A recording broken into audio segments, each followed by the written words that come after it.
Be the envy of the neighborhood. 860 KKAT, where the grass is always greener. Welcome to Gardening Utah. Here's composter and show hoster, Jana Francis. Welcome to Gardening Utah. I'm your host, Jana Francis. Every week here on Gardening Utah, we give you gardening inspiration and advice from experts across the state. We talk about all things vegetables, flowers, trees, shrubs, and of course, your lawn. Thank you so much for listening. I hope that this show is something that you'll look forward to checking in with every week.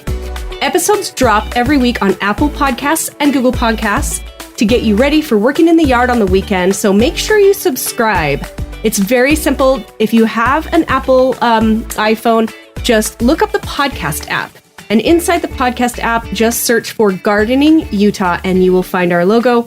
And once you bring up the podcast, you can hit subscribe and you'll never miss an episode. And you can also binge listen to past episodes.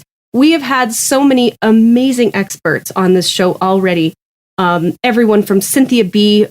from, Localscapes to Brian Lloyd from Olson's Greenhouse, and of course, Cameron Alcott with Progressive Plants, Lorene Boutner from Mill Creek Gardens. I mean, we just have so many people who have given us such amazing advice here on Gardening Utah. So definitely, if you're out and about and shopping at nurseries or garden centers, or you're just getting to work in the yard, plug in some headphones and give Gardening Utah some binge listening. So as always, we love to get your feedback. So let us know what you would like to see on Gardening Utah.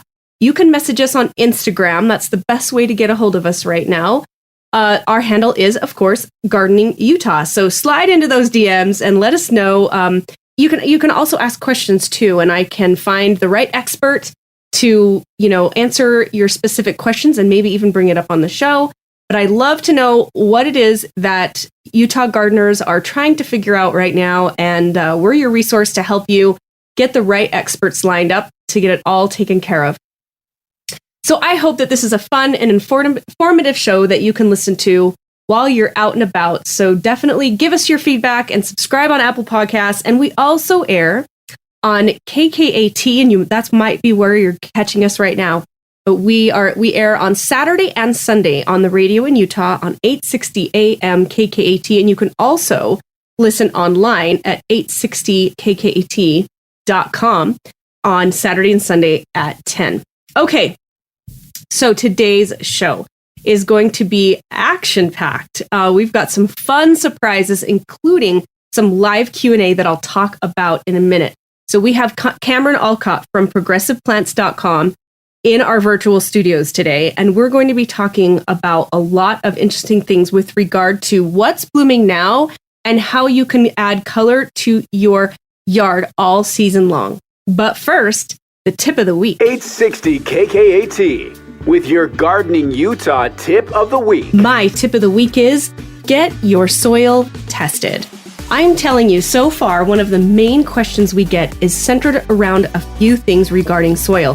One is how to improve my soil. Two, I hear all the time, my soil is it feels like cement. What do I do to amend it? Or how can I fix my soil and get my soil to drain better? Well, listen.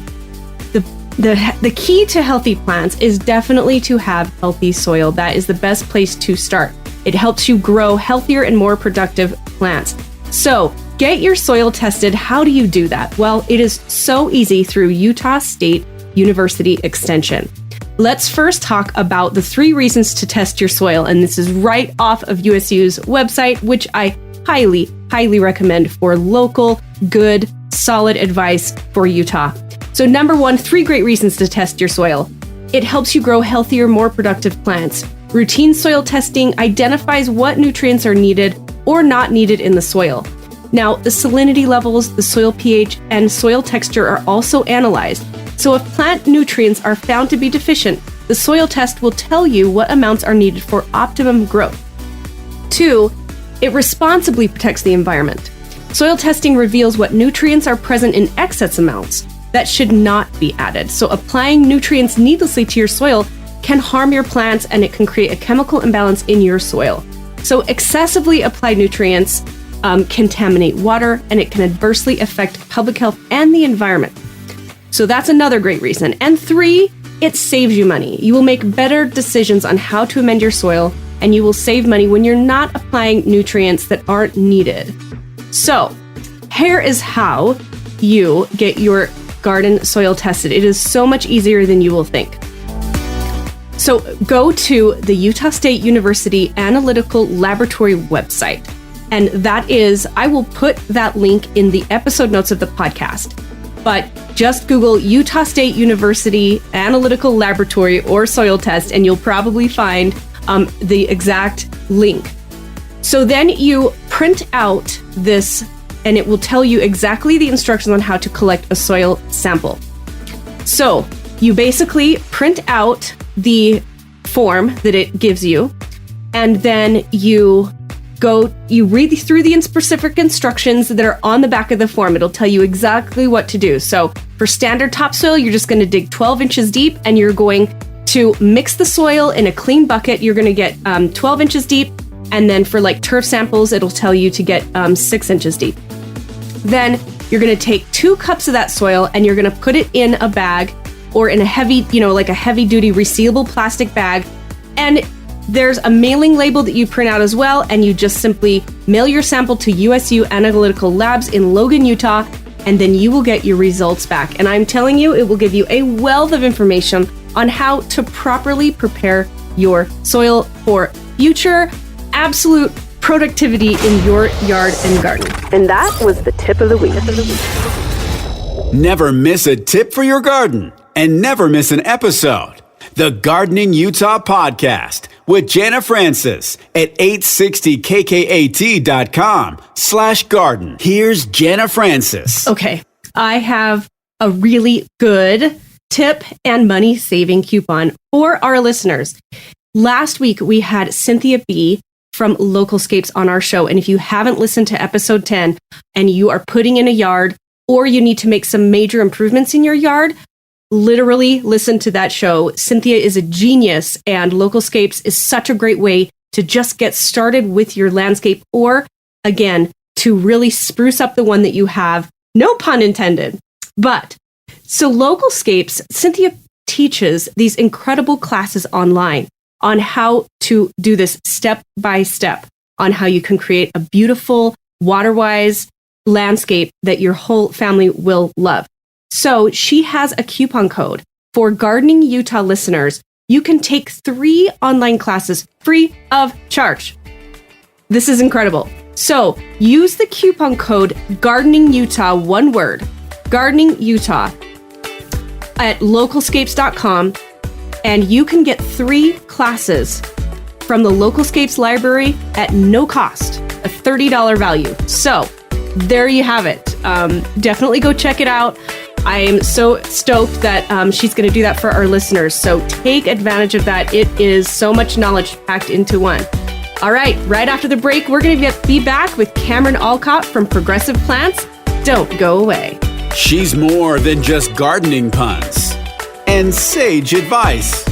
It's Gardening Utah with Jana Francis on 860 KKAT. Gardening Utah, available wherever you get your podcasts and at 860kkat.com/garden. Here's Jana Francis. Welcome back to Gardening Utah. I'm Jana Francis, and with me in the virtual studio today is Cameron Alcott from Progressive Plants. Hello again. Hi, how are you? I'm excellent. I am excellent. How are you? Good. We're busy. This has been the craziest year that I think I've ever had in the nursery business. And for what I hear, everybody else is going through the exact same thing. So yes. Lots of people planting stuff in their yards, which I'm really stoked about that because it makes everything beautiful. I really am happy that people are doing stuff in their yards right now and enjoying their space outside. I really am too. I've said this many times on the show. This is totally the year of the yard. And I think, if anything, Utah's going to be a better place for it, for sure. And in fact, it'll be better to look at, that's for sure. Absolutely. It's going to be way prettier. Yes, much. I know. And one of the things that I thought would be fun to talk about is kind of what's blooming now. Because if you are, putting something out to plant now, or maybe you already have an established yard and you're looking out at your garden and you're saying, I just don't have a lot of things blooming, or you've got that envy when you're driving down a beautiful road in Holiday and you're seeing all these amazing shrubs that are in bloom right now. Let's talk about some perennial, like ornamentals and things that you guys have. Let's talk about things that are blooming right now here, Memorial Day time frame. Oh yeah, there is a lot that's blooming right now. Our nursery is at about like 5,000 feet, so we're like a little bit behind the rest of the valley. But it's really not that different. And one of the things that I've seen that are blooming really well are the salvias. Those are really popular. I know a lot of people usually go for like the May night salvia, and I'll be honest, that's like my least favorite salvia ever. Really? Yeah. Everybody wants them because it's just been super popular for like the last 40 years. Totally. But, breeders have been going crazy with some of the newer varieties. My main complaint with salvia or the May night salvia is the short bloom time. And they have a tendency to kind of flop over once they're, a little bit later in their bloom cycle. Yeah. And they just get kind of ugly, and you end up having to go out there and cut them back, and they just don't really look right. But they've been actually doing a lot with like the Lyrical series. There's the Marvel series of salvia. Those bloom almost nonstop, and they don't get as big and crazy and floppy. Really? Those ones they're one of my favorites. I first carried the Marvel series last year, and I was floored. I mean, our first initial crop that we did started blooming mid to late May, about like where we're at now, and it just kept going. And it's called Marvel? Do you say with V? Yeah, there's like Marvel, like Marvel Comics. I'm a total nerd right now. I love it. Yeah, like the Rose Marble, we just sold every single one of them that we had to a particular person because they saw the color on it and how strong it was blooming. They literally bought every single one. Whoa. Just 100 of them just gone, just like that. Whoa. Yeah, crazy. So yeah, the Marvel series is really good. Another one that's like not used very often that I like a lot better than May night is called Caradonna or Caradonna, depending on how you want to talk about it, how you want to say it. But it's really nice too. It's a little bit shorter and doesn't flop the same way that May night does. There's better options that are out there. If you want like little teeny tiny short ones, there's like the New Dimension series or Sensation series. Those ones are a little bit smaller. They only get about like 8 to 10 inches tall. Yeah. So they're actually kind of cool if you mass them as a border. Ooh, and they bloom pretty well. So, and the bees love them. Bees adore them. Another one that bees adore are the catmint. Oh, yes. Yeah. Catmints are a big deal. And all of the new catmints that I've seen are also blooming almost continuously all summer. So they start about now, and they just kind of keep going until around it seems like they peter out around late August, early September. But man, they just go. And there's all sorts of different sizes. I think like the one of the more popular ones is like the Walker's Low. That one gets pretty big. It gets almost like 2.5 feet tall and wide. But Proven Winners has done a really good job of breeding some smaller ones. They have what they call like the Persian blue or kitten around, the whole or the pun names with catmints. Yeah. So people need better things to do, but it's kind of creative, I guess. I like it. It's good marketing, The white pots weren't enough. You have to use puns. But yeah, and Dianthus too. That's another one. I know like one of the most popular Dianthus that we sell is called Fire Witch, and I've been working really hard to kind of change people from Fire Witch to another one called Single Neon Star. Single Neon Star is the best Dianthus bloomer that I think that I've ever seen in that hot pink color with that blue foliage with a uniform growing habit. It's really, really short. And I wish I had a picture that I could show you. Maybe I'll take a picture and send it over to you so you can post it on Instagram later. Yeah. But I have never seen blooms like this. And it is covered. It's just a wall or a floor of blue, of pink, actually. Blue foliage, pink flowers. It's been a long day. really, and they're really good bloomers too, and they last for like quite a long time. So what do you have in your yard that's blooming right now? Well, as far as perennial plants, I mean, obviously, you know, I'm massively into iris. And so my entire yard is just filled with really pretty iris right now. But I'll be honest with you, I had a selfish reason for asking the question, because as soon as my iris are done, which is going to be a week tops, I'm not going to have much anything else in bloom that's a perennial that I didn't like put in as an annual. I mean, I'll have I've got Rose of Sharon's on the way, but those are way later in the summer. I need to up my butterfly bush game for sure. And some viburnum. But as far as shrubs go, my shrub roses are almost on. So yeah. My Atlas roses that I think we talked about that a couple shows ago. Yep. Mine are in full bloom. They look amazing. Really? Right now, and they smell so good. That's so early for roses. I mean, they're about on time, I think. At least the ones that we have. But they just smell really good. You know what other perennials that you should probably pick up? There are some lupins that are really good. I'm at this point kind of talking people out of anyone that has like any of the Gallery series or the old Russell series. But there's a new set of series that has like the Russell lupin brand, I guess, called The Governor. That one is unbelievable. I had one at my girlfriend's old house, and it was great. And then I was actually just visiting one of my landscaping clients. I designed his yard last year, and he's got another one called Russell the Pages, which we planted it last year as like little teeny tiny 1 gallon pots, and this year they are 2.5 feet tall and wide and largely red. Like that I did get a picture of, so I'll make sure I send that over to you so you can put that on Instagram. It's called Russell the Pages. I've got some really nice ones called Persian Slippers, I believe, that are blue at the nursery. I think I have like 4 of them left. They are gorgeous. You should buy one. Okay, me too. Yeah. And then, your columbines are going off right now, too. That's right. My columbines are going crazy. Yeah. So those are really good. Trying to think. The echinaceas should be coming on here in the next 2 to 3 weeks. There's a lot of things that are kind of fading out a little bit. So it's kind of like a weird little dead spot, I think, at like late May, early June, trying to find some things that really just kind of bloom really well. Yeah. So I think that's where I kind of go back to the dianthus a little bit and try to get something that has that really long bloom season. Dianthus, I think, as a genus, are one of the best bloomers that you can get, and they look really good when they're mass planted. And then they usually are fairly well behaved. At least the newer varieties are. Some of the older ones are a little, geraniums.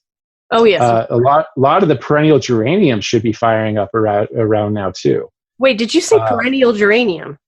Yeah. Say what? There's geraniums, not the geraniums like you'd normally get from like, Lowe's or Home Depot or anything like that. Sure. Even though, our friend Brian Olson grows some great ones for them. Yes, Brian at Olson's, it's Brian Lloyd. Brian Lloyd, yes.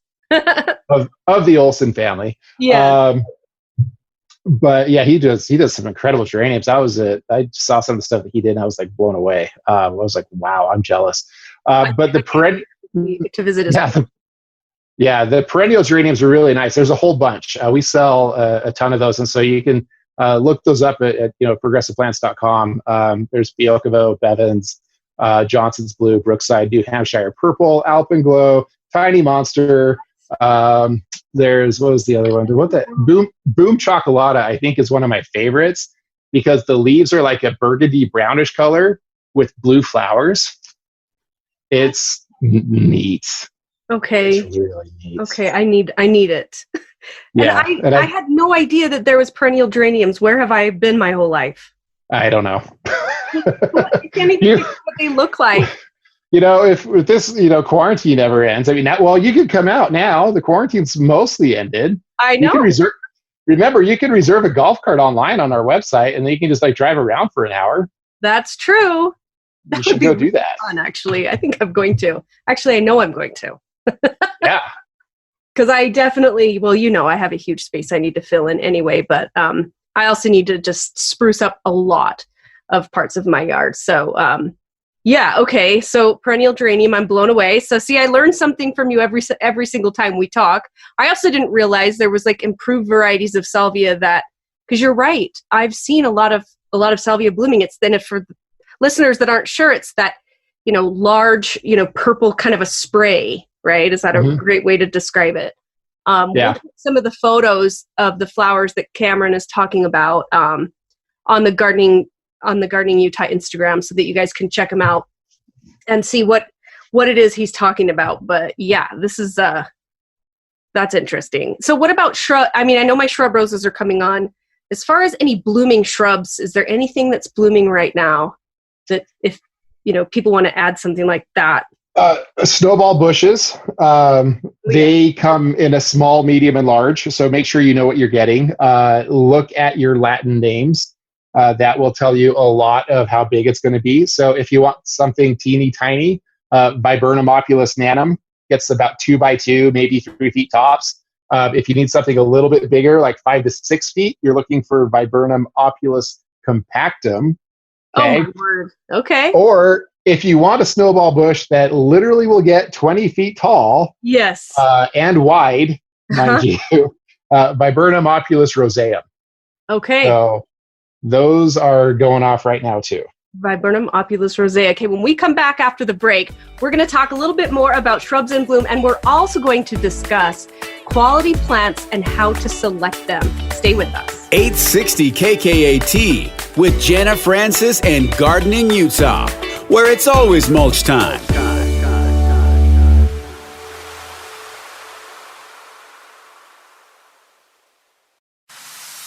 She really does have the nicest yard on the block. It's Gardening Utah with Jana Francis on 860 KKAT. Welcome back to Gardening Utah. I'm Jana Francis in virtual studio today with Cameron Alcott from Progressive Plants.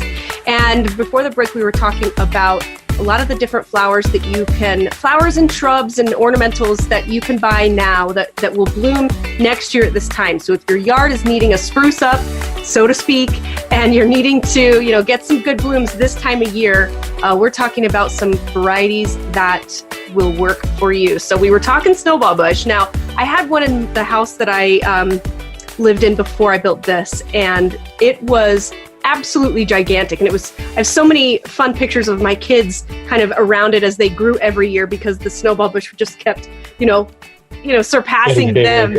Yeah, exactly. So it was really kind of a fun thing. And I don't have one now, but see, again, I didn't realize that there were varieties of the same thing that wouldn't take over an entire side of home, right? Mm-hmm. Yeah, I see a lot of people planting the wrong plant in the wrong spot sometimes, because they don't know exactly what they're getting. So, that's why Latin names are kind of a big deal. And that's why I get so particular when people ask, like, hey, do you have any snowball bushes? I'm like, okay, what kind? And they're like, there's different kinds. I'm like, oh yeah. Yeah. You have some that get 2 feet tall. You get some that get 20 feet tall. Which one would you like? Yeah. So, especially in your little teeny tiny daybreak lot. So, ooh, isn't that the truth? Oh my gosh. Yeah, I'm sure that's going to happen. So. Yep, it definitely will. Poor souls. So, we were talking the other day about how to really pick out a quality, because there's a big difference on where you buy your plants. And sometimes when you see, let's say a clematis bush for $3.99, and you're thinking, this is such a great deal, which it is, but you're maybe not getting something quality. So talk to me about how to really select a good rootstock, if you will.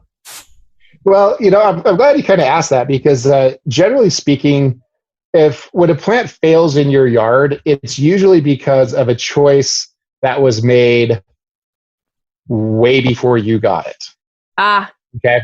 So, and it may not necessarily be your fault that you necessarily lose something. So, for instance, as with any business, plants it's about money. How much money you can make, profit margins, whatever, all that type of stuff. And business is business. Widgets are widgets.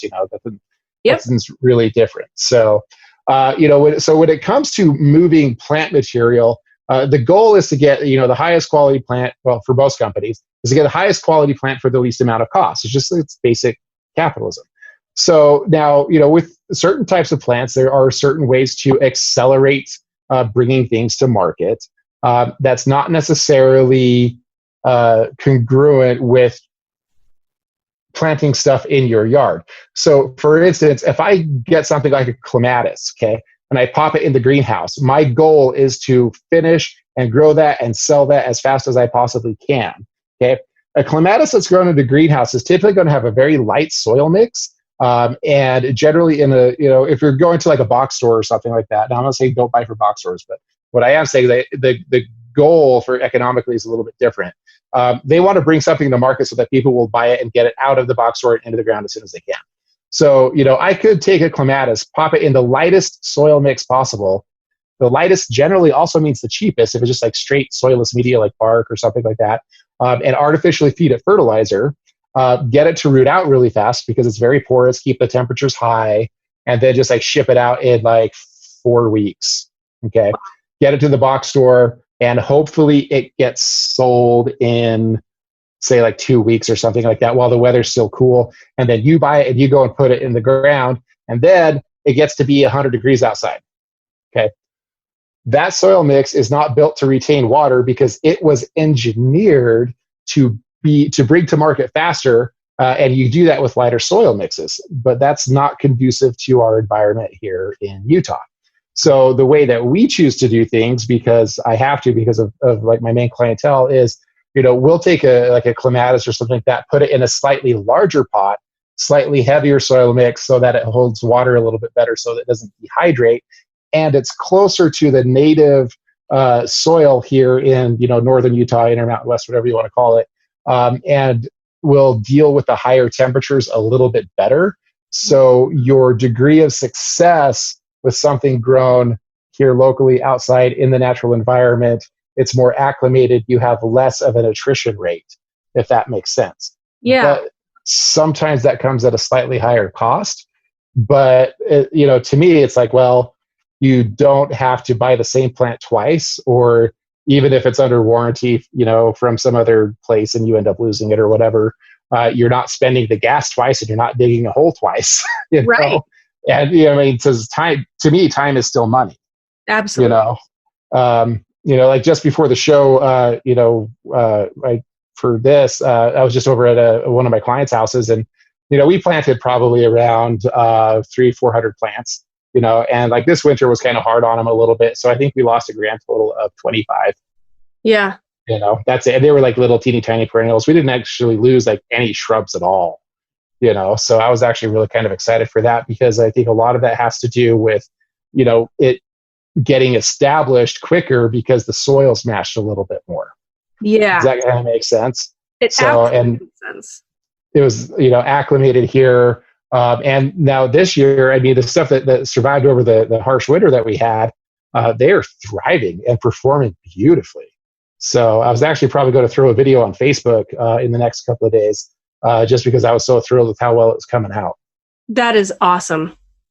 That is so cool. So, my biggest tip, I guess, as far as selecting quality plant material is, first and foremost, I would say, buy locally grown stuff. Yes. That's the biggest deal. And make sure that, it's a lot of it's kind of grown outside, has some sort of exposure to the elements out here. Generally speaking, when you buy stuff that comes in from like the coastlines, not only does it have to go through a humidity change, but an elevation change. And, the environments at sea level are vastly different than what they are at, 4,500 feet or whatever we're at here in the, bottom of the valley. So plants react very, very differently when they go from one place to the other. It's like taking a penguin and sticking them in the Sahara Desert. Yes. Overnight. Isn't that true? That makes sense. Yeah, penguin's not going to do very well. Yeah, no. Yeah. But okay, that's a very good tip. And I'd never once considered the soil. Yet again, I learned something again today. Yes. Well, if you talk to like any soil scientist, that's the biggest deal. Any type of grower would tell you, like, whatever media you're growing in, that's the most important thing that's going to determine the success or failure of your plant. It's so true. Speaking of success or failure of our plants, when we come back after this break, we are going to be talking about, we're going to answer some listeners' questions that have been sent in to the Gardening Utah Instagram page. Stay with us. She's more than just gardening puns and sage advice.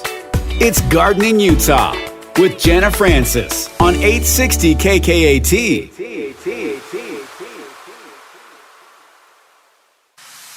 860 KKAT with more of the fastest growing show on radio. It's Gardening Utah with Jana Francis. Welcome back to Gardening Utah. I'm Jana Francis with Cameron Alcott from ProgressivePlant.com here in our virtual Zoom studio. And we have been talking a lot about what's blooming this time of year, how to select quality plants from wherever you're buying them from. But one of the questions that I get all the time, and I know that you do as well, is I don't know which ones are going to grow where, and I don't know where to start. And I want to make sure that I do have color and, and consistency throughout the year of different blooming, shrubs and trees. And so obviously, a lot of people ignore, I think, what is probably the most important step over anything other than your soil, and water, obviously, and sun, is working with a professional that knows what grows here. So talk to me about because you guys are obviously amazing at this, and you have so many resources for help. So let's talk about that. Oh yeah, I mean, there's so many aspects to landscape design. Like, it's actually like really dizzying. At Progressive Plants, we've kind of partnered with several different designers, and honestly, I can't believe how busy we are. I'm booked out till like October or something ridiculous. But when you're selecting a designer, I mean, you have to like really pick who works with what your emphasis is. Like somebody would pick somebody like me because they are interested in planting design, and really wanting to get color and, or structure or something like that. So yeah, you're going to want to have somebody who understands plants. However, I'm probably the person you don't want to hire if you have more of an emphasis in hardscaping, sculpture, layout type, things, where like you want intricate patios or pergolas or water features, and how those are going to, and on the construction heavy things, like I'm admittedly not the best person to talk to for that. So I think you really need to look at what your end goals are when it comes to your yard and how you envision using your space. That I think is like the most important thing, and so I kind of pick some people to help us out that I kind of partner with. They're not Progressive Plants employees. I just have to make that like perfectly clear. They are their own entities. Yeah. But they are people that I have hand selected and, that I trust to design certain things for different type of aspects. And so we try to cover like the entire gamut of design. So that's really the biggest thing, is it really just like thinking about like, okay, what do I want to use this space for? How do I want to live in it? Or the other question that you might have is like, what do I do with this space? Because I have no idea. Yeah. And that's harder, because you and I have talked about your yard a little bit. Yes. Because you've got that space that you need to landscape that you're like, I think your exact words to me is like, so I've got the space back here. What do I do with it? Exactly. And I have a landscape plan, but it's the landscaping. The actual design is one thing, but like what to plant is another. And, I've talked a lot about Cynthia B, because obviously Localscapes is amazing. And I love her theory around that. And it's such a great way to it's just such an easy step-by-step process to go, okay, what do I want where and all that stuff. But the addition to that is what trees are going to work here, and because this one's by the house or this one's by a fence, or I just noticed the other day one of the trees that we have planted is going to probably in the next year or two run into our fence one of the doors to our fences. I'm like, oh, how did that happen? So it's Yeah, and I get that, because and sometimes that's just going to happen, because as much as we would love plants to behave predictably, sometimes they don't. They're like our children. I can't tell you like how many parents that I've heard like, oh, when I have kids, they're not going to be like this, and then what happens? They end up being worse than they ever would have thought. So. Yeah. But that's just like the nature of plants, I guess. So, but most of them are getting better and better, especially as the plant breeders are getting doing better jobs with the genetics and whatnot. But yeah, plant selection is probably the single hardest thing, because you need to understand plants, know how to grow them, what kind of conditions that they're in. And that's information that you should find out beforehand. Or like what, I guess the information that you need to find out is, what's your soil like? What's your water like? What's your water source? Is it secondary from Utah Lake? Is it secondary from the Cottonwood Canyons, Weber Basin, whatever? How close are you to the Great Salt Lake or Utah Lake, or if you're up in Logan, like what's your elevations and whatnot? There's so many things that you kind of need to consider, and those are probably questions that a good designer will ask you right off the bat. Yeah, they know what they're working with. We help out a lot of landscape designers, even the ones that we don't partner with. We really try to help them out so that they can make the right planting decisions as well. And we rely on feedback from a lot of the designers, because they're the ones who are following up with their clients and finding out what's working and what's not. So, and sometimes you just have to experiment too. So if you're not going to use a designer, I would say that be prepared to lose a fair amount of money in experimentation. Yeah. Isn't that the truth? So if you're okay with that, like I am, I'll experiment all the time, but this is my livelihood. You're also an expert. Yeah, but I kill stuff too sometimes because I think I'm too much of an expert, but unfair advantage. Yeah, I'm far more conservative with clients than I am with myself. So yeah, that's true.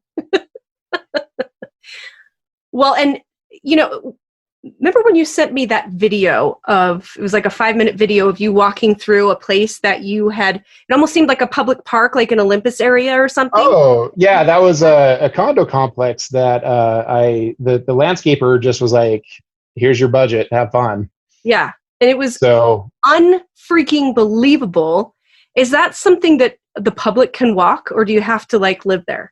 It's a private condo complex. Okay. So it's not like really easily accessible. So I kind of hesitate to just be like, oh, hey, everybody go there. Yeah, totally. Where are there any public places that you could tell people to drive by that have even just plants from Progressive that you would say that like, these are absolute specimens that you could, kind of recreate? Boy, that's kind of a hard one. I haven't done a whole lot of like public spaces type things. Where I would tell most people to go are the International Peace Gardens for one. There's some pretty cool things that are in there. Red Butte, if it ever opens up again, of course, is because we grew all of the plants for their latest exhibit up there like 3 years ago. I think it's like their desert exhibit or their low water. I can't remember what it was called. Wow. But we grew a ridiculous amount of plants for them for that. Really? That was huge. That was a fun thing to do. I've never been involved in a project of that particular scale as far as like on a growing operation goes. But the conservation garden where, Cynthia B is, working a lot. That is also a really good place to go because they have some really good examples of water-wise plants that work really well here in the majority of soil conditions and water conditions.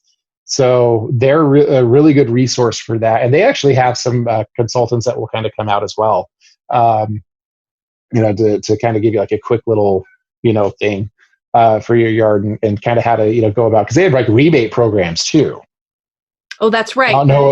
I don't know if you knew that. Cynthia, I'm sure she probably talked about it through the Utah Water Savers program. Yep, Utah Water Savers, and then I believe there's Flip Your Strip, correct? Yep, there's the Flip Your Strip. So if you get your water from Jordan Valley Water Wholesale Group, which is, I think, most of the western half of the valley, most of like I think Murray and Sandy. I can't remember. They have a map on their website of exactly where they service, but I mean they kick out some serious rebates for when you do like the local scapes or flip your strip, and they even have stuff for contractors as well.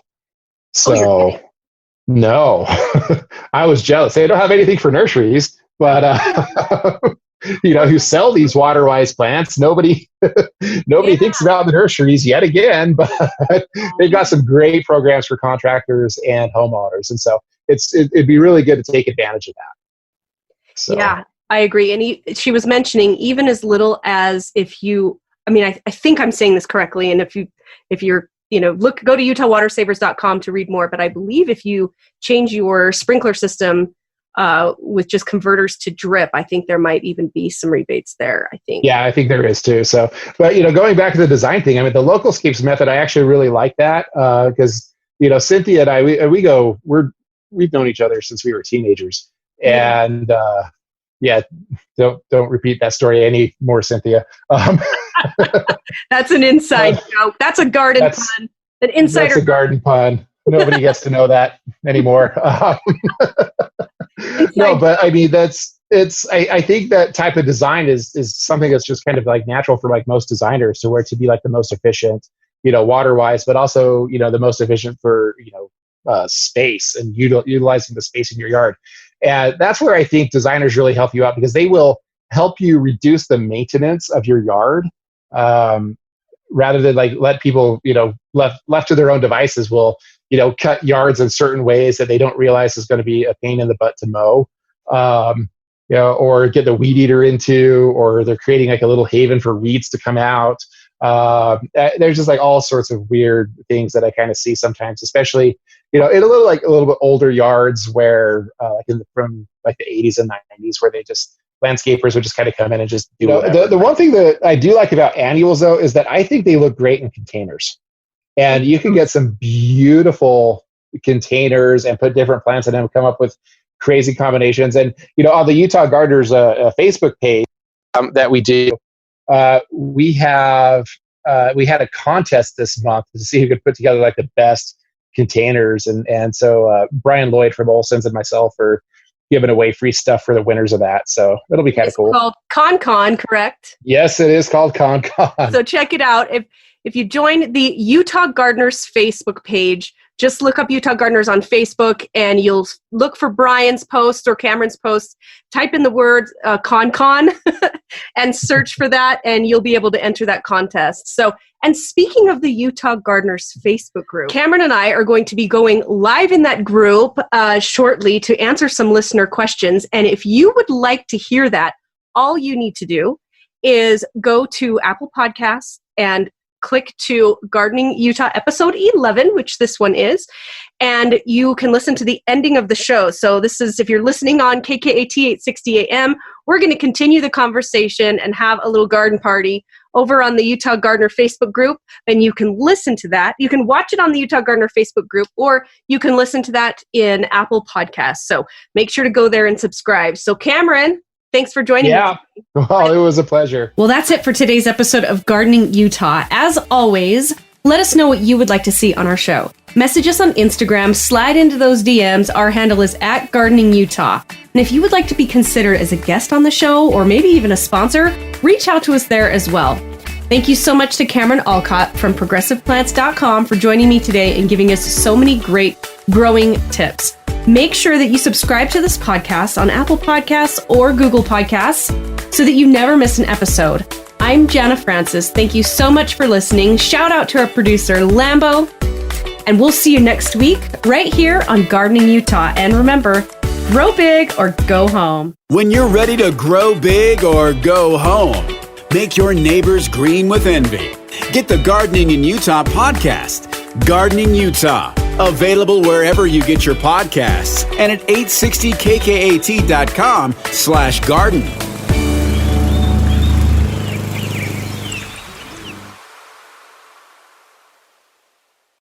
Welcome back to Gardening Utah. I'm your host, Jana Francis, and with me live in our Zoom studio is Cameron Alcott from Progressive Plants, and we're doing a little bit of a happy hour right now.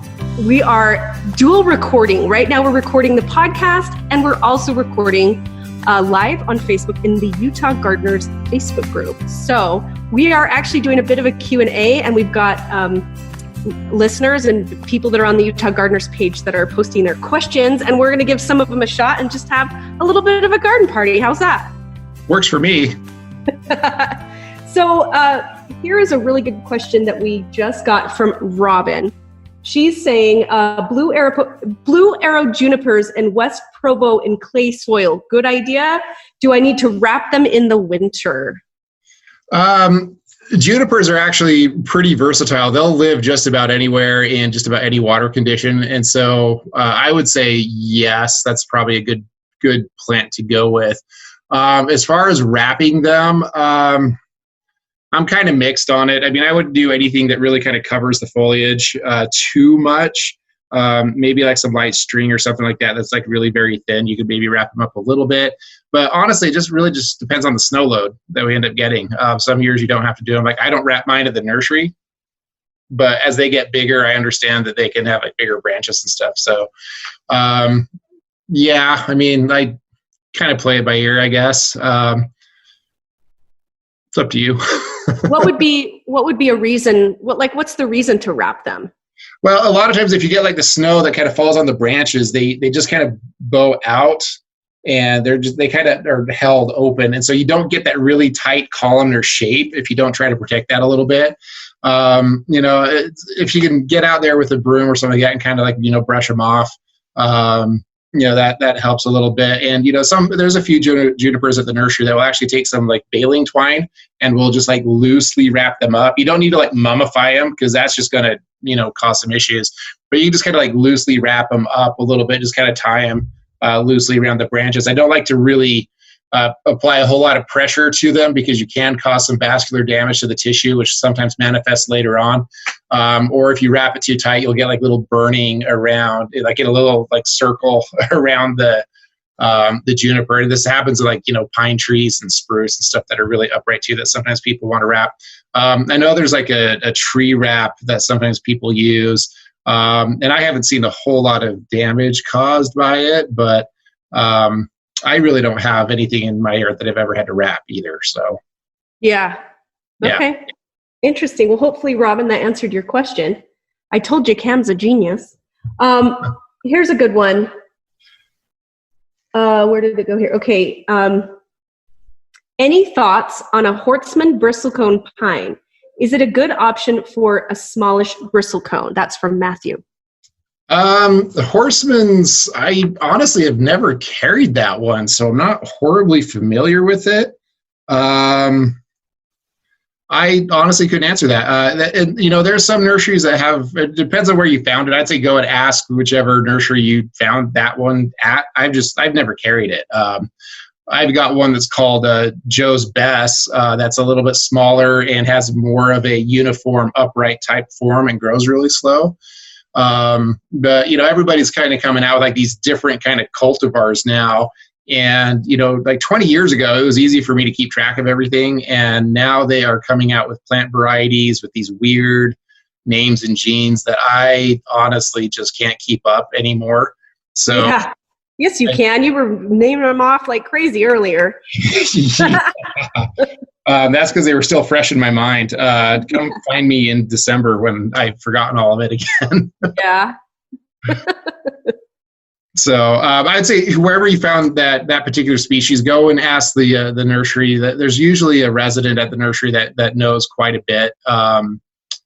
Honestly, it's usually the purchaser a lot of times. They know more than anybody in most situations, but they're usually behind a desk and not very visible. So yeah. Yeah, but I mean, there's a lot of different types of bristlecone pines. I mean, in general, bristlecone pines are a pretty good one to go with. They're pretty tough. The funny thing about them is that the more you abuse them, it seems like the longer that they live. Since they live to be 9,500 years old on, mountaintops with rocks and no water. Weird. Holy smokes. Yeah. So, yeah, I'd say trust your local nurseries. They usually there's somebody there who knows what's going on. For sure. Totally. Okay. This is a question from Sierra. Hopefully I pronounced her name right. Is there anything I can do to help poor draining clay soil so all my plant babies don't die? Yes. This comes up a lot. It's not, clay soil isn't inherently bad and evil. It's how you utilize water with it. Clay soil is like water just moves very slowly through clay soil. So you kind of have to account for that. So you have to deliver water at a slower rate. Otherwise, the water just kind of like, it's like watering concrete, or like your driveway, it just goes right off and then it's gone. Or if it sits there for too long, it just evaporates. And so you don't get any water going down. So you kind of have to apply water at a slower rate a lot of times. And this is why, like, when people are just like, how much should I water this? I'm like, depends on your soil conditions. I mean, if you live in sandy where it's sandy, your porosity is way more than what it is, like, say, if you live in, like, in West Valley or West Jordan or someplace like that, where it's like, really compacted clay soil. So you have to deliver water a little bit more slowly. That's why drip irrigation is actually really kind of good for that. You just want to do it for longer periods of time. And depending on how much the water permeates through the soil and how fast it drains out is going to depend how much you have to water. So short answer is that there isn't a short, concise, easy answer that I can give you other than constant vigilance.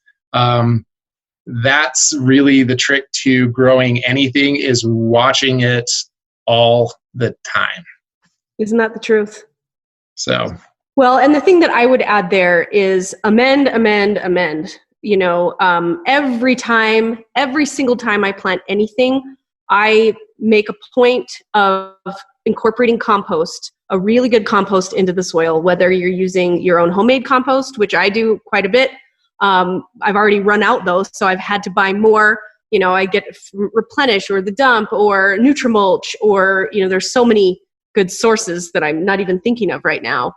But just always amending that soil with compost makes a huge difference. Now, the other thing that I discovered is really make sure that you kind of avoid YouTube when it comes to soil, like looking how to improve soil, because we have such unique conditions in Utah, Idaho, Colorado with our soil. It's so different than soils in California and Florida. And a lot of these YouTube videos will go on and on about, okay, let's get in our watermelons. So the first thing you're going to want to do is get a bag of sand and some peat moss. And if you do that in Utah, it's going to turn into cement, right? Yeah, I've never been, there's like multiple schools of thought, like on amending soil and stuff. I don't like to work harder than I have to. So I don't do a whole lot of amendments personally. I do believe a little bit more in, organic mulching, bark, soil pep, yes, something not rubber mulch, and just letting things kind of decompose naturally. Because over the course of just like a few seasons, you'll notice that your soil starts to magically get better. So as far as like mixing a whole bunch of things in the hole that you're doing, sometimes that works in your favor. Sometimes it really can backfire, because depending on your soil, you can create what's called like a bathtub effect, where you have like this fast draining porous soil where you've amended, and then it hits this basically this clay and then all of a sudden acts like a bathtub. So it gets dry on top, but then soaking at the very bottom, which then causes we'll call it retardation, and it just kind of rots the roots, so nothing really can get established, and it ends up kind of backfiring a little bit. So I've always been a big fan of just like planting what's appropriate for your area. I think like the biggest case in point is probably the coveted Autumn Blaze maple that everybody asks me, because they think that's the best maple in the world because they read about it online. And Autumn Blaze maples, like if you're below 13th East, they tank so hard. Really? They do not like our soil. They don't like our pH. They like better drainage. they're absolutely terrible. But if you go up to places like Logan, Park City, Heber, higher elevations, a little bit more mountainous, they actually seem to do very well for the most part. So, awesome. Yeah, just like weird little nuances like that make a huge difference, like, with soil. So, yeah. Who'd have thought? A lot of different schools of thought. I mean, I was just listening to a podcast the other day because I love myself a gardening podcast. Right. It was on the no dig method. And that just kind of blew my mind. Now, I'm not educated enough on it to talk about it, but there's a book out there called The No Dig Method. And I listened to him on a podcast and I was like, I got to get him on, even though I think he's from the UK. But it was fascinating. He has all this proof that you layer on, and it's kind of this method of layering over time, and it does take time, but he has all this proof that if you don't dig into the soil, you're mixing in other things, you can improve it easier over time with like layers of, I think he starts with cardboard and then leaves something, but it was kind of fascinating. Yeah. There's a lot of, I see so much information on different things and whatnot. And I wish I had the time to read every single journal that was out there and try to decipher the scientific lingo. Liz Hamilton, I'm looking at you right now because I know you do that on a regular basis. Yeah. And she should be the one answering this question. She should really be the one answering the soil questions, or maybe like Tom Bettis from USU Extension. Absolutely. He's pretty good. I don't know if Sheridan is part of this group or not. But anybody who's part of like the USU Extension services should probably chime in and maybe answer some of that stuff, because I'm not a soil scientist by any means, but I just kind of go with what I've been told by experts. So. Yeah. And I should make it clear, I am not a horticulturist. I'm not a master gardener. I'm just a hobbyist. I have been gardening for, my whole life. Even as a child, I was always planting. So I've just learned from, constantly, working in the soil, working in the garden, growing vegetables, growing, my yard, and watching every Martha Stewart video or television show known to man, and just absorbing knowledge as I go. And, and I've learned a ton from Larry Sagers. I'm sure all of us have. Larry was really good. Miss him terribly. It's just practice makes perfect. But there really isn't ever anything perfect in gardening, is there? No, because every time that you think you have it dialed in, Mother Nature throws you a curveball, That's right. So, we got, what we froze a week and a half ago.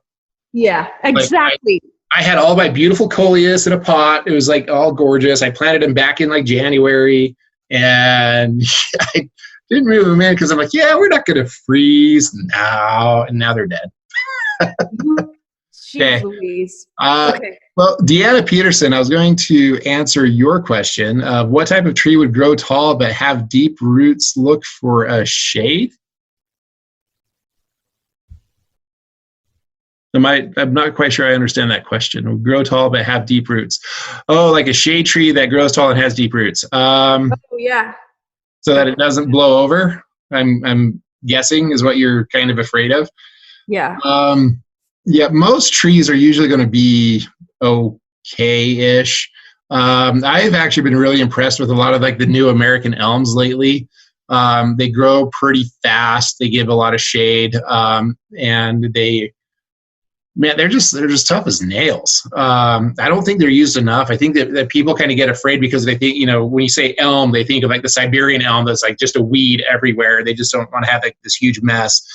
And none of the like American elms are really making huge messes, as far as I know. They don't spread the same way. They're mostly sterile. Actually, I think they're completely sterile. And they're resistant to Dutch elm disease. To me, I think they're a great tree to kind of go with, because with the impending emerald ash borer, ash trees that have been used for shade trees for like the last 15, 20, 30 years or so, those are all going to go away like the next 10. So we need to kind of get like a replacement. And I think like the elms, as far as like a fast growing shade tree, I think is a really, really good option. I love that. That's a good idea. Did you see the question on from From Shalanti, I think I said her name correctly. What are fun perennials and trees for park strips? Did you already answer that question? Yeah, I answered that one. Okay, perfect. Did you see the question from Carla about the hydrangeas? Yes. Okay, well, so I'm just way behind here. I'm just catching up on my own show. Jeez Louise. Okay. Did you see the secondary water question from in Saratoga Springs? No, I don't think I saw that one. Okay, so I'll audio pop real quick. So from Brienne, I'm not sure if we can answer this or not, but she says, why does Saratoga Springs secondary water and other on our water feed make it so we can't plant some plants? What does it do to the plants? So secondary water, now I'm getting this, I'm recollecting this information anecdotally from other sources. My understanding is that the water has a higher degree of salinity, and it's also true with the well water that comes out of Saratoga Springs, that it actually causes a lot of like dehydration, or just, plants that just aren't tolerant to certain salts and whatnot. They just kind of go south very, very quickly because of that particular water. From what my experience has been, herbaceous stuff, like a lot of your perennials, or nothing that has like, woody stems. If it has like soft, green, fleshy, bendable stems, you're usually pretty safe. So you can do like a lot of perennial plantings and be okay. But with shrubs and trees, you have to be a little bit more particular. I know like spireas, dogwoods, nine barks, spruce, firs, whole woodgilla, a whole bunch of other things that just will tank. But that's usually the cause of the problem, from my understanding, is the salinity of the water. That makes a ton of sense. Hi, okay. Jessica. I can see, we have Jessica and Jessica, but I'm saying hi to Jessica Schmutz. Yeah, me too. Hi, Jessica. We'll have to have her join us one of these times. One of these days we'll definitely have to have her join us too. She is a really talented designer, so it's been fun to work with her this year. Okay, so we have let's answer the last two questions here. Okay. And then we'll wrap up this episode and let you go get some sleep. Thank you. So we have a question from Samantha and one from another Jessica. So we've got, can you give me some opinions for a tree that grows fast for privacy for a super narrow space? We had some type of pine that leaned over and it was blocking the narrow path, so we had to cut it down. Okay. Narrow trees that grow fast kind of typically will throw you back in the deciduous realm. And if you're using it for privacy, but kind of like my de facto that I'll use are like the different columnar English oak cultivars, which there's a whole bunch of those. The skinniest one that I can think of, I believe, is either Kindred Spirit or Skinny Jeans. And now I can't remember which one's skinnier. But one of them, I think, only gets about 6 feet wide. So that's going to be like 3 feet from the center of the tree. That would probably be like your best option, I think. And most columnar oaks, not all of them, but most of them will actually hang on to their leaves over the winter. So even though they're brown, they're still like a dense, wall that kind of gives you like a little bit of privacy. And then those leaves are pushed off by the new growth the following spring. So that's what I would suggest. Gotcha. And Jessica, I think, is saying Kindred Spirit, so I think she might be right. Like I said, there's so many columnar oaks that I'm starting to forget which ones are the skinniest. So yeah, it's either Skinny Jeans or Kindred Spirit, one of the two, awesome. If you can find them. Okay, thanks, Jessica. Okay, now Jessica Luckert says, what's a good tall bush or small tree to put into the middle of two large trees, not an arborvitae? That is a very interesting situation. Can you post a picture? So I'm trying to understand. So a tree underneath two big trees? Yeah. So what's a good tall bush or small tree to put in the middle of two large trees that's not an arborvitae? That's not an arborvitae. I like to use Japanese maples as shade shrubs mostly. It's sometimes an expensive hobby. No, I've lost a few of those. Yeah. But, if they're protected, I mean, there's so many different Japanese maples that you can do some incredible design work with them if you have the budget for it. If you don't, Japanese Caria will actually do pretty well. in the shade. They'll get like a little long and stringy, but they actually still bloom in the shade, which is kind of unusual. And I would maybe even lean towards some of the dogwood varieties. And I haven't tried this personally because these varieties are so new, but I suspect they would actually do pretty well. There is the Prairie Fire Dogwood, which I think I featured on Utah Gardeners a couple of weeks ago. The Prairie Fire Dogwood gets really, really big. It has like chartreuse yellow type leaves. They'll probably be a little bit more green, I think, in the shade, but they're really pretty. And then we'll give you like some red stems, so you always get like 4-season interest. If you need a shorter version of that, there's one that's called Neon Burst. That's the same type of thing, but just doesn't grow as tall. Yews will still grow in shade. Boxwoods, depending on how deep the shade is, will be okay with it. Let's see, I'm trying to think what else we could really do. Carol Mackey Daphnes are okay in the shade. That's also an expensive hobby to have. They are, but they're so worth it. They're so worth it. Even if you kill 5 of them before you get one to live at, $100 off, they're still worth it. They're so worth it. They smell, it's just unreal. Yeah, that's like lilacs on steroids. It really is. Yeah. Are Daphnes blooming right now? Because I don't have one in my... No, they've been done for probably about like 3 weeks. It seems like they really kind of fire up around the end of April to the first part of May. Like my mom has like 100 in her yard. So you can just imagine what her yard smells like in like, late April. So. Oh, I can't imagine. Okay, well, I think we did it, Cameron. We finished the first after party show. Yeah, we'll have to do this again, like next week or something. I know. Well, that's it for today's episode of Gardening Utah. And as always, let us know what you would like to see on our show. Message us on Instagram. Our handle is @GardeningUtah. And if you would like to be considered a guest on the show, please reach out to us. Thank you to Cameron Alcott from Progressive Plants for being my guest today. As always, check out progressiveplants.com for the best plants in the Intermountain West. I just came up with that. Make sure you subscribe to the podcast on Apple Podcasts or wherever you get your podcasts so that you never miss an episode. Also, give us a shout out. Give us a 5-star rating. We will give you some love and we'll give it back right on the show. I'm Jana Francis. Thank you so much for listening, and we'll see you next week on Gardening Utah. And remember, grow big or go home.